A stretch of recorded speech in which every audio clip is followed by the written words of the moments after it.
Cool. Okay, let's get started. So, firstly, brief introduction. My name is Alfie Champion. Jean-Francois gave me a decent intro, but effectively, I specialize in adversary emulation, previously with NWI for security and then F-Secure.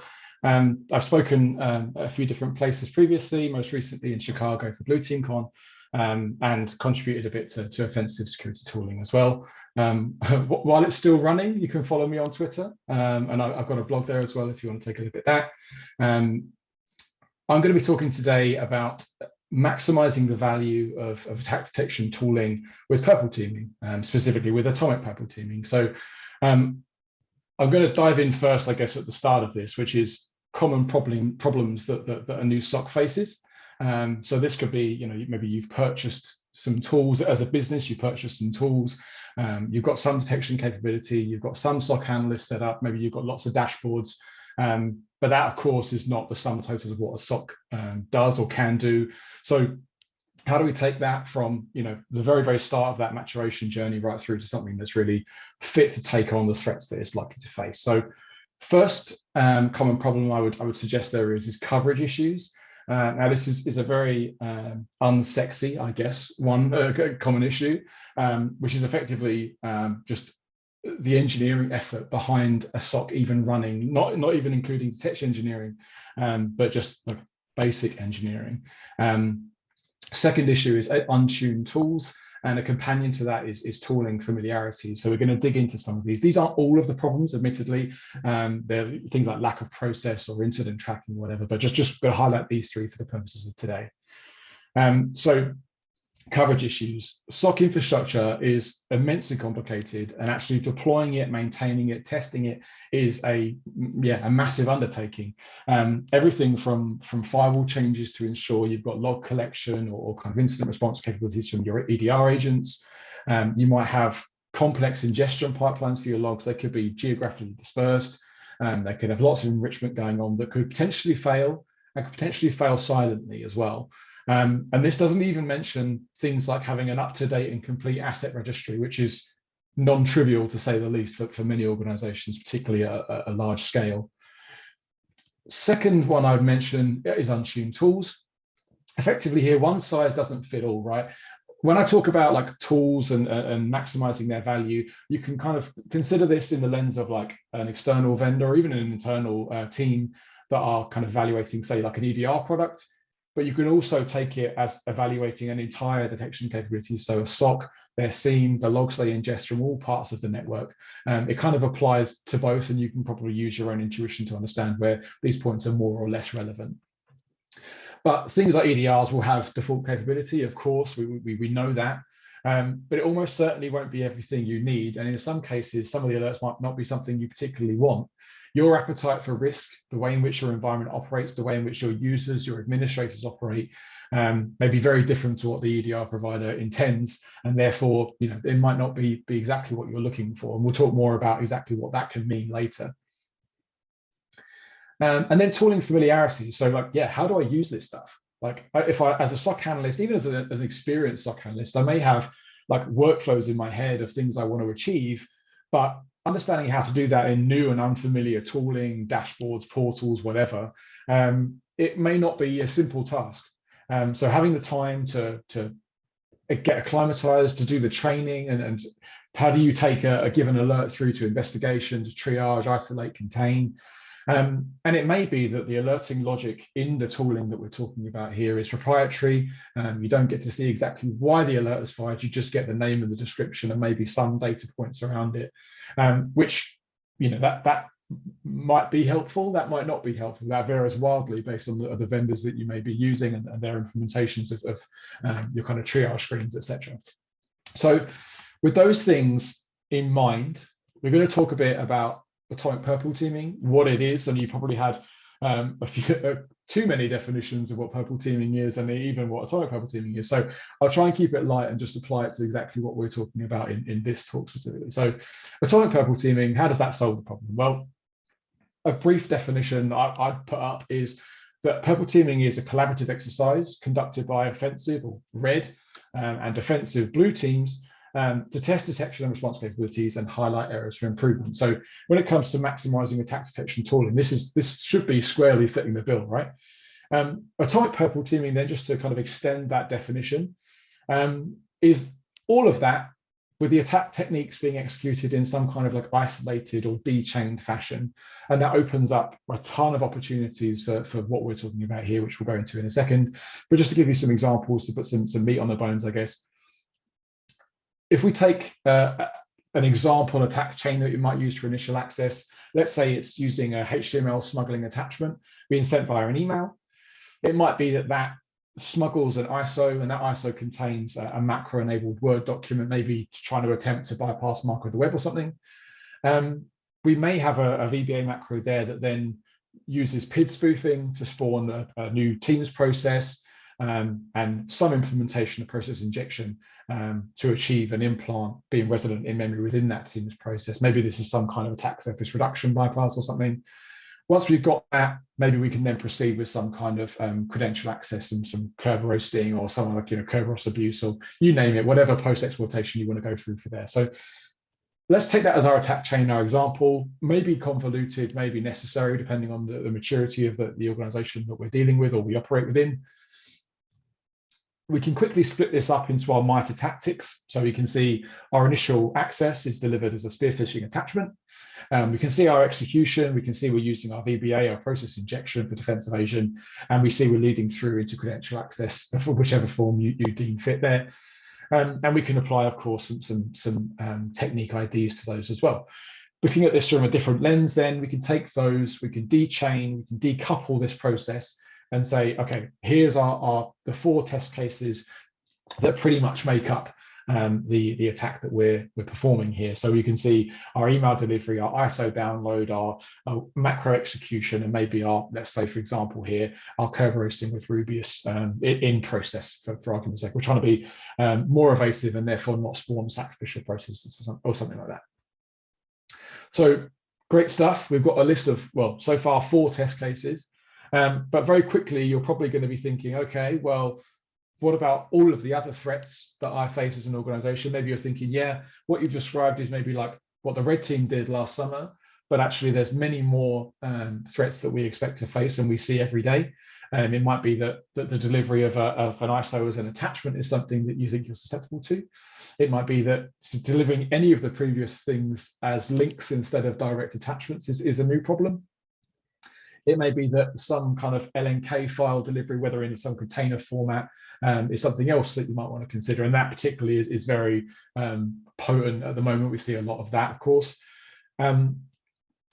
And you can kind of apply that kind of enumerative like logic, if you like, to the other parts of the kill chain we've described so far. So our initial access is populated there. Execution might use different Office formats. It might not use an Office format at all. It might use a NNK, like we mentioned, to load a DLL from an ISO, for example. We might ditch our Microsoft Teams process and go for something else, or use a different process injection technique, and so on through the different phases here. So the permutations are, pretty extensive if we go down this path.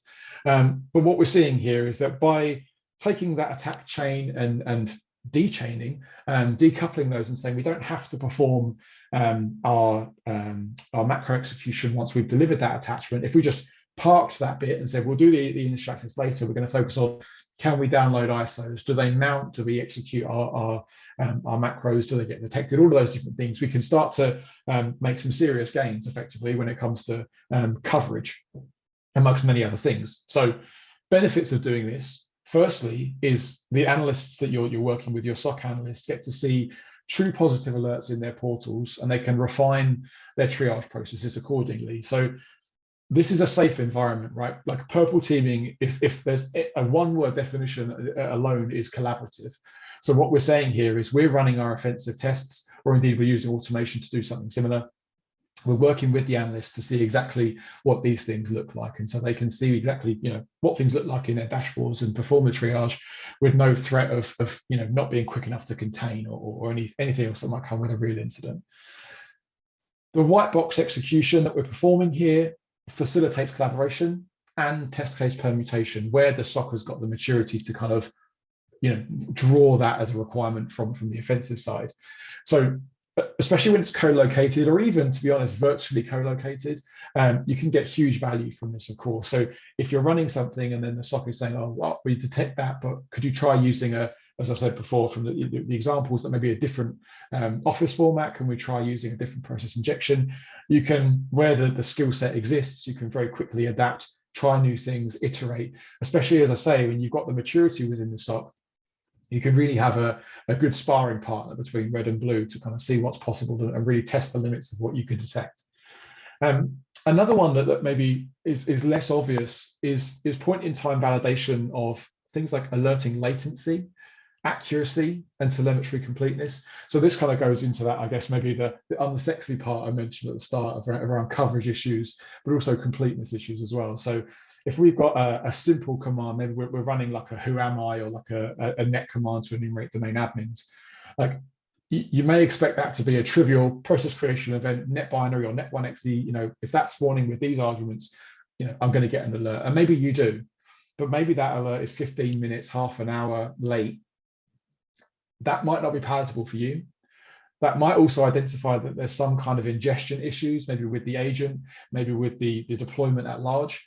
And those kind of things could go undetected if you're not actively sat there with a test partner to say, you run the thing, I'll see if I can detect the thing, and we can see exactly how long this stuff kind of takes. The other thing to mention as well is accuracy, and this is important, and we'll talk more about it later. But what I'm saying here is as a red teamer, or the offensive side of this, if you're running something, say, I don't know, like a Cobalt Strike PowerShell loader, and then you see an alert coming through that says PowerShell, I don't know, is beaconing out to the internet. It's up to you and your discretion to say whether or not there's accuracy there that constitutes this is a detection for Cobalt Strike, or this is a detection based on something else. And it may be that you do or don't classify that as Cobalt Strike coverage. Maybe if you were to replace that with a Mythic agent, for example, that alert is enough, isn't enough, and you can kind of permutate, as I mentioned, on that as well. Some more permutations, some more benefits of this methodology. We've already built up a body of tests there. We talked about our test suites and the different things we could perform across the kill chain. Having a common body of tests allows for comparisons, of course.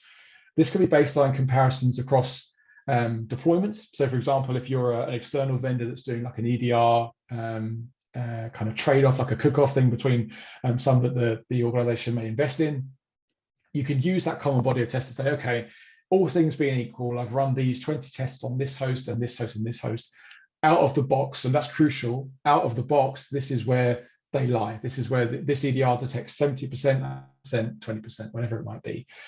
But this also extends across regions as well. If your organization, again, is geographically dispersed, you may want to know whether the mergers and acquisitions that you've done have the same level of detection or prevention as your kind of core infrastructure, your core network does. So having this repeatable body of tests is hugely useful, and that leads on to automation as well. Automation enables scalability, means we can perform this and many more test cases than we could if we're doing it hands-on keyboard. And it also allows for regression testing, repeatability. It means we can run this, if we were so inclined, day in, day out, without us having to sit there and remember what commands we're running and getting very bored and the SOC getting very frustrated with the alerts coming through. We'll talk more about that as well. And that was actually mentioned in a few talks today as well. But huge benefits when it comes to automation. And one tool I would mention in particular here is Prelude Operator. You can use it for free. There's lots of TTPs in there that you can execute already, and you can provide your own. It's in the YAML format. Other honorable mentions as well for things like Atomic Red Team, which can do similar. Or indeed, if you're so inclined, you can script up things like I mentioned Mythic before, but other C2 frameworks to achieve repeatable kind of command execution. So I probably glossed over this a little bit when it comes to the importance of your test cases and the selection of those test cases. So we had our attack chain there from, let's say, that we've managed to dechain and turn into the 4 or 5 techniques. Maybe we've enumerated on those to get a few more. But how do we make sure that these test cases are actually useful? If these test cases are just kind of picked at random and the things we've seen most recently just out of interest, it might be that they're not serving the SOC and by extension the organization as well as they could be. So the value of a purple team in particular lies in just how relevant these test cases are. So how do we get this stuff right? Well, the four kind of criteria, the four examples you could use as data sources here, I guess. The first two might be more obvious, I guess, threat intelligence and incident write-up. So shout out to places like DFIR reports. These having threat intel, especially down to like a procedural level, so you can say these are the commands that a previous actor has run, an actor that is relevant to our organization, is going to be hugely useful for making sure that your emulation activities are as close to the real thing as possible. And you can use other sources as well. So offensive testing output is a great one. Of course, if we talk about that red team again, if we've received a report that highlights we have a deficiency in some areas of the kill chain for detection, we can roll in some of those recommendations. We can roll in some of those offensive actions where we have the skill set to be able to do that and use those as part of our test cases. And our fourth one here, security tooling capability. So this kind of takes a bit of a different spin on things. So if we have purchased, say, an on-premise Active Directory like identity protection tool that says it can detect all the things that you'd expect, all of the nasty stuff that pen testers are going to do to Active Directory, we've got coverage for, we can target that and say, okay, well, drawing on my experience of offensive security, what are those things going to be? We can draw on the latest research that's been shared online on the likes of Twitter or Slack or Discord indeed. Take those and distill those into test cases as well, and say, okay, you're covering AD, I'm going to do my passwords phrase, or I'm going to do my ticket abuse, my Kerber roasting, for example. And you can hold vendors to account with this, right? If they say we're going to cover off 1, 2, and 3 test cases and they don't, then you've got some pretty undeniable evidence there to say, okay, I expect more from this. What can we do to maximize the value, which leads to the subject of this talk, of course. One point to make on this as well around test case selection is the importance of considering sophistication and the way you perceive sophistication. So what I've got here is like a nominal like sophistication pyramid, if you like. So I'm saying that as you get more sophisticated going up the pyramid, the prevalence of those techniques reduces. So we lose the script kiddies when we get into the kind of top tier stuff you might imagine.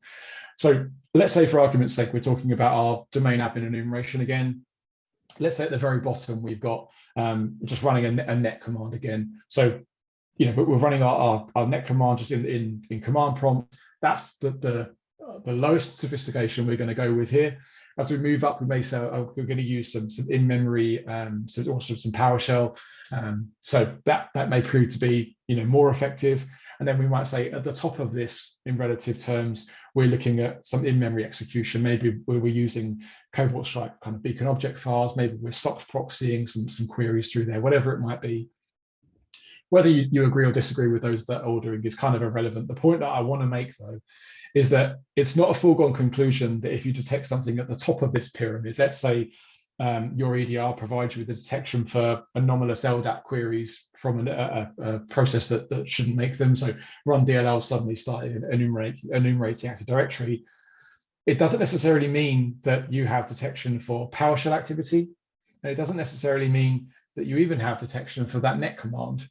The net command is a good example. I know it sounds like super basic, but if your EDR provider, or indeed even the SOC, has deemed it that alert is too noisy for the organizations that we cover, particularly when the EDR kind of out of the box detections are on the table, it might be that they say, no, we can't alert on that because it's too false positive prone for all of our organizations. It may be that for you, that it is infrequent enough that you can build a decent performing alert there. And you don't want to be the one that says, yeah, we cover the red team and everything they can do, but all of the kind of ransomware actors that have that predictable playbook of net commands, who am I, NL test, can completely bypass all of this because they're operating at what we would consider to be a lower sophistication. So bear that in mind when you're pulling your test cases from this. Like, if you think you're above this, that's fine by all means, but make sure you validate that and make sure you have regression testing if you can to make sure that those alerts remain in place. So we've covered off the kind of the test case selection, the importance of test case selection, and where we can draw from to produce those suites of tests. If we're executing them, we talked about Prelude, we talked about kind of a atomic red team and similar.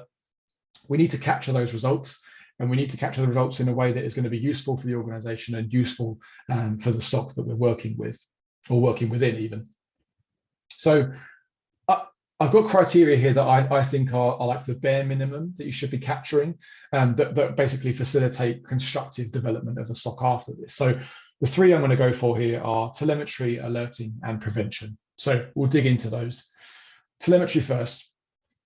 I would classify telemetry as actionable log artifacts that could be leveraged to become alerts or to trigger alerts, and they need to be in a centralized location as well. So we may have taken, OLAF's sys1 configuration or Swift on security sys1 configuration, and say we have got some great coverage of command line activity here. If that's only living on an endpoint and never being shipped off to a centralized place, it may be invaluable for an incident response scenario, but almost certainly it's not going to help us in a proactive detection scenario. So that's arguably not really telemetry in the sense that we're talking about here. Moving forwards into alerting, we kind of alluded to this at the start, I think, but we're talking here about detections that accurately highlight malicious activity. So when we execute something and we produce an alert, that may not necessarily be enough for the SOC to effectively respond. If that alert is ambiguous, vague, even more broadly, the EDR doesn't provide us with the facilities to kind of interrogate the alert, it may be that it's as good as not there. Similarly, if those alerts are in a portal that's buried through 5 different jump hosts only for a certain proxy server, the chances of them checking it, in a timely fashion, probably reduced, and therefore we may question whether to include that as an alert in this sense in terms of the results. And then prevention. So obviously, arguably prevention is more important than detection here. So if we have a defensible environment, it limits the things that attackers can do and certainly increases our chances of detection. So I would class prevention as malicious actions being reliably impeded. And this can mean a few different things if you consider in the context of just an EDR test or in the context of your broader SOC and SIEM. So this could be network architecture. This could be firewalls and workstation to workstation traffic. This could mean, for example, that you might classify the data that comes out of Bloodhound to be so reduced or so ineffective that this has been prevented. And so you may capture that as a result in that way. So there's many different things that come into play here. And to be honest, I think you probably would know when you saw them as to whether you class these things as prevented. Another honorable mention for a tool here, Vector, another tool you can use for free. I'd recommend this again. It does a lot for you when it comes to capturing data just purely from a data capture in terms of the things we mentioned, telemetry, alerting, and prevention. Also does some very nice things for heat maps and pie charts that you can show to more senior stakeholders and give them the slide fodder that they're looking for. And it's also worth mentioning as well that the Vector and Prelude Operator have integration, so you can directly execute things in Prelude and have them populated in Vector, which makes your job easier when it comes to automation and data capture, which can be a pretty dull affair if you have to do hundreds of test cases potentially. Another thing to mention here, and we'll touch on it more as well, is capturing data that helps the SOC. And so here we may be talking about timestamps, the commands executed, the hosts, the IPs, the domains that are being used, which that facilitates detection engineering, right? So you tell them exactly where to look at what time. They can take that and say, okay, we're going to go and query our EDR, we're going to go and query our Active Directory logs and see what we can find, and allows them to kind of have the true positive to draw from. This is the command I'm looking for. This is the technique that was used. Let's see what we can find. So we've captured those results now. We've performed our purple team. Let's see what we can get from this in terms of evaluating our results and understanding where to go next for the SOC. How do we kind of inform our strategy here? So it might be that we end up with a graph that kind of looks like this. And this purple team may be something that's performed in one area of the kill chain. Maybe we've enumerated attachments that could be sent through to understand whether our LNK and DLL combos could get through as an attachment or a link. Maybe we're looking at the ISOs again. Who knows what it could be? But if we take this at a kind of mile-high view and say, okay, we can see a strong telemetry performance here, but we can see there's negligible prevention and there's very little alerting. If we stay true to the kind of the way we classified telemetry earlier, we could say, okay, this could be a SOC at the start of its maturation journey. We're saying they've bought the tools that have allowed them to have high fidelity and actionable telemetry, but out of the box, maybe they're not getting that much. But it may be that they have a lot of opportunity to improve, and they have the tools to improve. And we'll come on to the concept of alerting potential in a moment. We could also look at this and say that prevention is really quite bad. And it might be that if an actor is to gain a foothold in this environment, if we're talking about, let's say this is an end-to-end attack chain that's been performed here, and we've kind of enumerated all the way through, it may be that we could do well by improving our prevention and making our environment more defensible so that we have less live incidents taking place here. We're preventing more, meaning that less is getting through and our SOC has less to deal with in that sense. Taking on a different view then, maybe your outcome looks like this. Maybe your telemetry is quite low, but your prevention is pretty decent, and so is your alerting. This is something I've seen before in kind of purpose-built environments. So cloud environments is a good example. Perform a purple team in cloud, where rather than like a typical enterprise network that maybe is relatively permissive, it may be that you've got let's say an AWS environment where you've got IAM policies that are the least privilege has been applied. Maybe you've got security groups and networking that is based on business go from A to B and nowhere else. And you've got everything running, maybe serverless, maybe you're drawing on your IAM policies again. But it could be that what that leads to is a very defensible environment where not very much can be performed. Maybe you've got some immutable actions there where you're running discovery activities, you're seeing kind of what policies exist, or you're listing users or roles or whatever, but you can't actually make significant changes. It may be that your alerting here is reasonably strong, but the combination I draw on here is the telemetry is really low, but your alerting is reasonably decent. What that could suggest is that you've got some out-of-the-box tools here. So in the context of AWS, maybe we're talking about guard duty, for example, but it might be here that we have very little in the way of raw telemetry elsewhere. So our ability to improve on this situation just based on we have some logs that we can turn into alerts is diminished. So this could be the best we can do without starting to ingest other data sources, the likes of CloudTrail, for example, that could allow us to put those into the SIEM and come up with some new detections. Of some of the pie chart, kind of the graphing that you can get out of Vector. So when we start digging a little bit further, so let's take our three graphs of telemetry, alerting, prevention, and go further in and say, okay, let's look at a PerTactic kind of view. Again, even at this level, you can start to draw out some interesting conclusions and say, okay, we can see we've got 44% there on the far left of initial access payload. Initial access techniques have been blocked. Maybe there's more we can do there. We're not necessarily expecting our SOC to be alerted upon the attempted delivery of every single blocked file type, for example, but it might be that we can do more there to block things if we don't need to allow our ISOs to come back into the picture to allow them to be downloaded. Maybe there's more we can do to make that more defensible kind of as initial access. Moving forward, we may see that, for example, lateral movement is, in relative terms here, pretty decent. Discovery, we've got 61% being detected there, whereas persistence, for example, is looking a little bit sad, and execution as well. We're looking at 45% not detected. So it could be just based on this view, we're saying, okay, this is where we should invest our time. When we do this kind of stuff, you need to be thinking about like detection in depth, defense in depth. If we start at the initial access phase, we can say, oh, we can block these certain attachments so we don't even get a foothold. As we move forward, we can say, okay, let's build execution alerts for the likes of lull bins, for example, and we can start to narrow that down, meaning that we're kind of layering on all the different phases of the kill chain that an attacker would have to go through here to achieve an objective. That means that even if we don't have everything, or we know that we've got some weak spots in our ability to detect persistence, for example, at some point they'll trigger one of them, you would like to think, and you're kind of improving your odds there. So some great stuff that you can get out of Vector by using that in combination with Prelude as well. We talked about this, I alluded to this already. So alerting potential versus kind of out of the box or your current detection space. I kind of consider alerting potential to be like the gap between telemetry result and alerting result.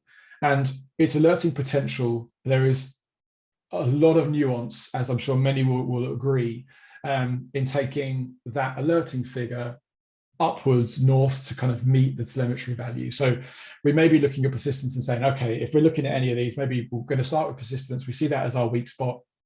We've got, in this case, 75% telemetry coverage for all of the persistence techniques we performed. And we've got somewhere in the kind of 10%-ish range for alerting. So maybe we can get 65% coverage here and really improve our capabilities. Well, you might find that when you try and implement let's say an executable in the startup folder, that people are doing that all the time. Maybe your admins use that to perform some kind of administrative duties. Maybe you're seeing kind of run keys being used, and the things that you thought might be very simple, kind of quick wins, don't really make sense in the context of your environment. And there's no way to really know that until you really drill into the data. So making sure when you're using the likes of Vector or indeed a spreadsheet, spreadsheets are king when it comes to this stuff, even though the likes of Vector can make your job really easier in terms of automated data capture and things like that. Let's be honest, spreadsheets are pretty cool for this too. So yeah, you can track all of that stuff here, and making sure you give the SOC timestamps, make sure you give them the hosts and commands here can make that a little bit easier to kind of navigate, I guess. It's worth mentioning as well, when it comes to alerting potential, like you need to consider, especially as an external vendor that's coming into an evaluation of this, the maturity that the organization is expecting to reach. I think when you come into this from an outside, you kind of have an idyllic view that everyone wants to be like top tier detection capability. And in some cases, it may be that when you consider the budget that they have, that they can't necessarily reach the heights that everyone would want to reach. And therefore, it could be that the EDR that you recommend isn't the one that's giving them bags of raw telemetry and not much in the way of raw alerts or in the way of out of the box alerting. It could be that this EDR is decent enough. It covers off, it's got the best out of the box coverage, but offers very little else. It may be that, unfortunately, that's the level of maturity that organization is capable of, and that they kind of are willing to accept that. So just worth bearing in mind, there's so much nuance in this that this slide could be a presentation in itself, I would suggest.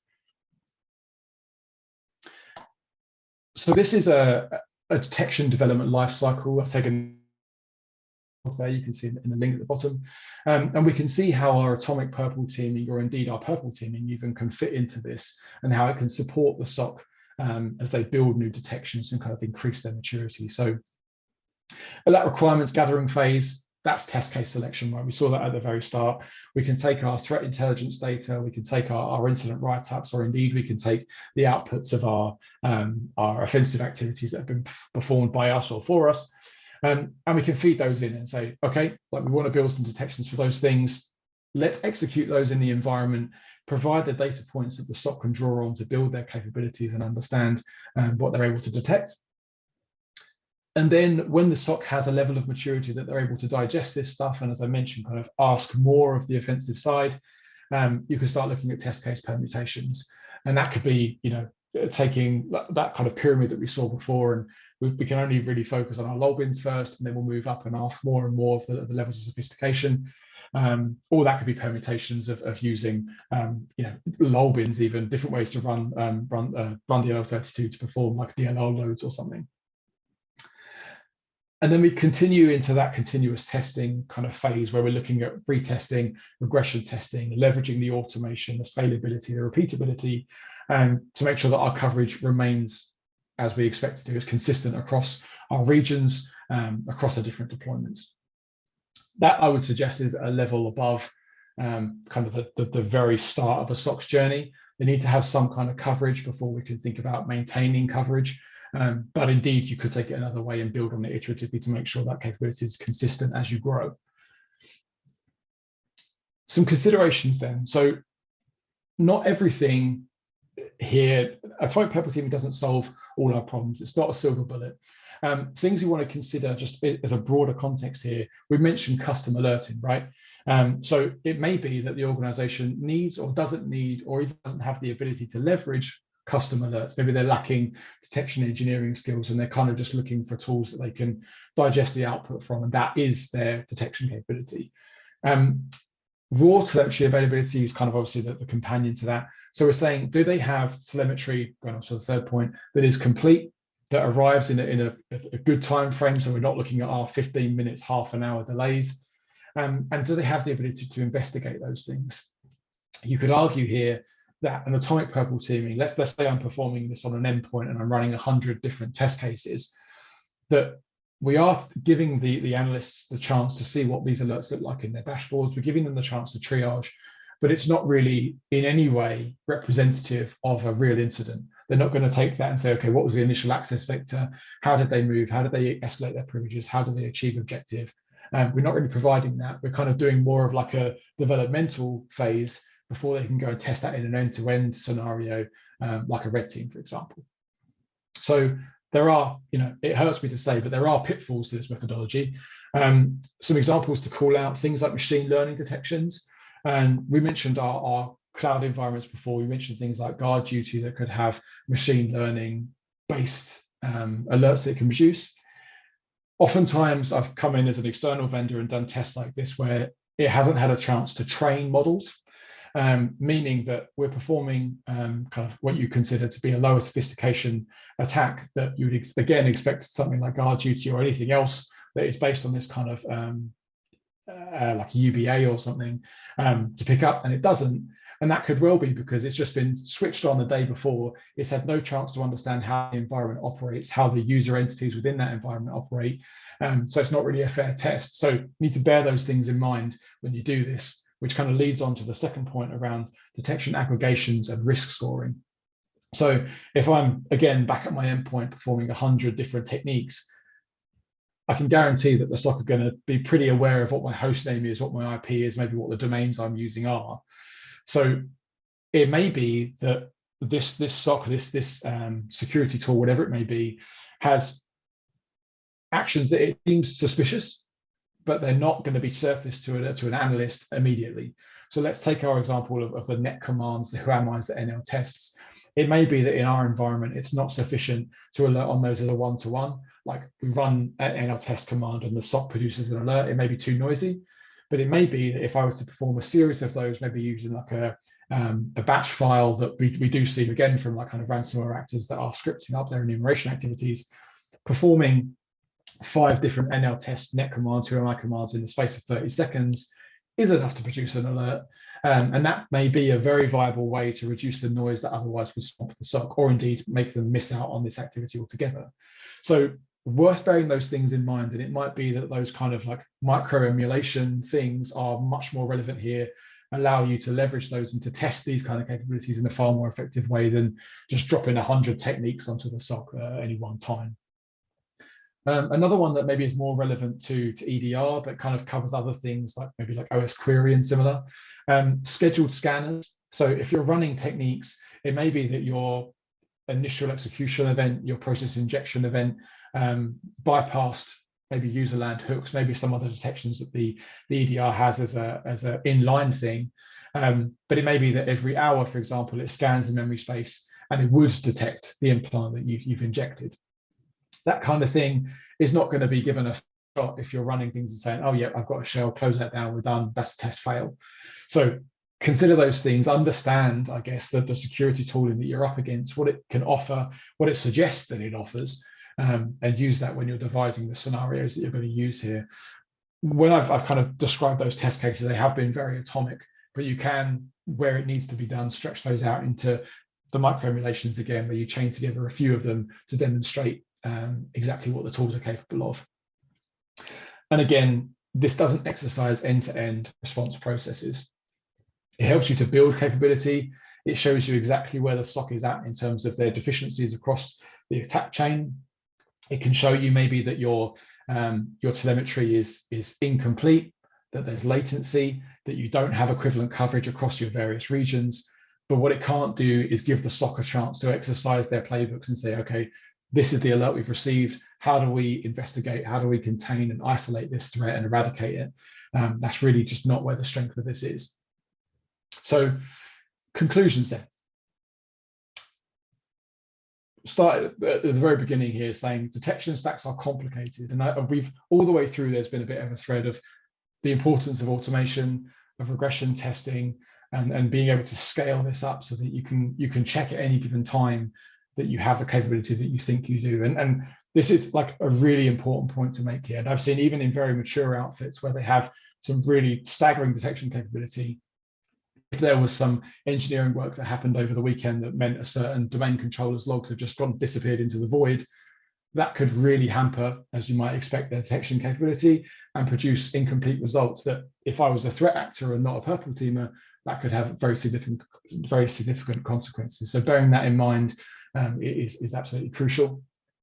Alerting potential default coverage. So I think we touched on this. There's a lot of nuance to this, and it isn't as simple as saying, I have telemetry, I must have an alert. There is so much that can go on in an enterprise environment. Admins and users alike doing stuff that would just blow your mind when you see it, that can mean that it isn't as simple as just achieving that.